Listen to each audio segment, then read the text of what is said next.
사건을 약간 요약을 해드리겠습니다. 지난 2월 8일인데요.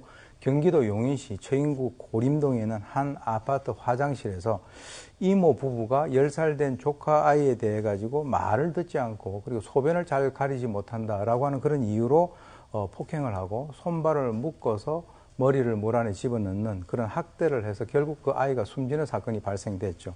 그래서 국립과학수사연구원에서 부검을 갖다 한 결과 속발성 쇼크 및 익사로 그 사인이 나왔습니다.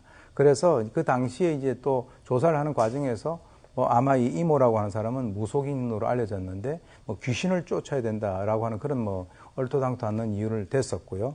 알려지기로는 이 엄마하고 친모죠. 이 아이의 친모와 이 이모, 이 두 사람은 어렸을 때부터 아버지로부터 지속적인 학대를 받아왔고 또 이 아버지가 얼마 전에 수년 전이죠. 재혼 여성을 살해해서 지금 수감되어 있는 그 사실이 밝혀져서 충격을 준 사건입니다. 네. 자, 그런데 앞서 말씀드렸죠. 상당히 좀 엽기적인 학대 내용이 담겨 있는 영상이 공개됐다라고 얘기를 드렸는데 어제 재판이 있었습니다. 검찰 측에서 이 영상을 공개를 했고 방청석에서는 울음까지 나왔다고 합니다. 교수님, 어떤 내용들이 담겨 있었습니까? 사실 이 사건 같은 경우는 부검 과정에서부터 피해 아동의 왼쪽 갈비뼈가 골절이 된다든지 또는 식도에서 빠진 치아가 발견된다든가 이런 아주 참혹한 그런 사건이었습니다. 그래서 이 사건의 3차 공판에서 검찰 측에서는 이 두 사람, 이모 부부가 학대 과정에서 찍은 그 동영상이 20개 정도가 있었는데 그 중에서 13개를 추려가지고 공개를 했어요. 그 내용을 살펴보면 1월 16일 날 어깨, 허벅지 부분에 멍이 가득 들어있는 이 A 양이 10살 먹은 A 양이 알몸 상태로 욕실 바닥에서 빨래하는 모습, 그리고 17일과 20일에는 알몸 상태인 A 양이 양손을 들고 벌을 서는 모습, 1월 20일에는 대형 비닐봉지 안에 아이를 집어넣고 난 뒤에 그 안에 있는 그 개에 배설물을 갖다가 먹도록 했는데 입에 쏙 넣어라, 입에 넣지만 말고 삼켜라, 이런 것까지도 나왔습니다. 그리고 이제 1월 24일 걷기가 상당히 불편해 보이는 그 아이가 뒤뚱거리고 허리를 숙이는 것조차 불편해하는 모습과 점차적으로 이제 2월 8일에 사망을 했는데 사망 당일에는 양손을 들고 벌을 서는데요.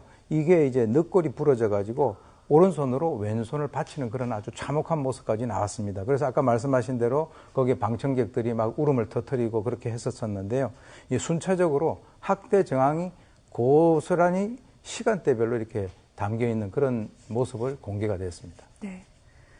이 같은 엽기적인 행위뿐 아니라 여기에 담겨 있는 아이 너무나도 마르고 참혹한 상태였다고 합니다. 자, 교수님, 이 영상은 사실 그 가해자 부부가 직접 찍은 건데 어떻게 해서 이런 엽기적인 행위를 강요한 데 이어서 영상을 또 직접 찍을 생각까지 한 걸까요? 글쎄요, 참 이런 발상을 한다는 것이 보통 일반인들은 참 이렇게 이해하기 힘든 것인데요. 제가 볼 때는 이제 동영상을 왜 촬영했느냐라고 얘기를 하니까 표면적으로는 이 친모에게 이걸 찍어서 보여주려고 그렇게 했다라고 하는데 사실은 동영상을 하나도 보내준 건 없어요. 사진만 몇 개 보내줬고, 그러니까 말이 안 되는 소리죠. 자기 자식을 저런 식으로 학대를 하는 것을 그걸 동영상을 찍어서 보여주겠다.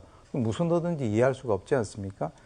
저는 저 두 사람이 만약에 저 행동에 대해서 서로가 공감을 하지 못한다면 아마 같이 부부 생활을 갖다가 할 수가 없었을 거예요. 부부로서 살아갈 수가 없었을 거라고 본다는 거죠.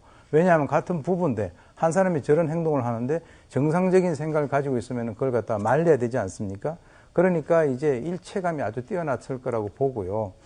제가 볼 때는 이게 비유가 적합한지는 잘 모르겠습니다만 2차 대전 때 보면 나치가 이 유대인들을 아주 그냥 학대하고 살해하고 하는 그런 것들을 갖다 찍는 거라든가 일제가 7.3.1 부대가 생체 실험하는 걸 찍어 놓는다든가 하는 그런 것에 비견을 할 정도의 어떤 참혹성을 가지고 있다라고 하는 것이죠. 결과적으로는 그것을 고스란히 찍어 놨기 때문에 자신들의 죄를 증명하는 좋은 어떤 증거가 됐는데요.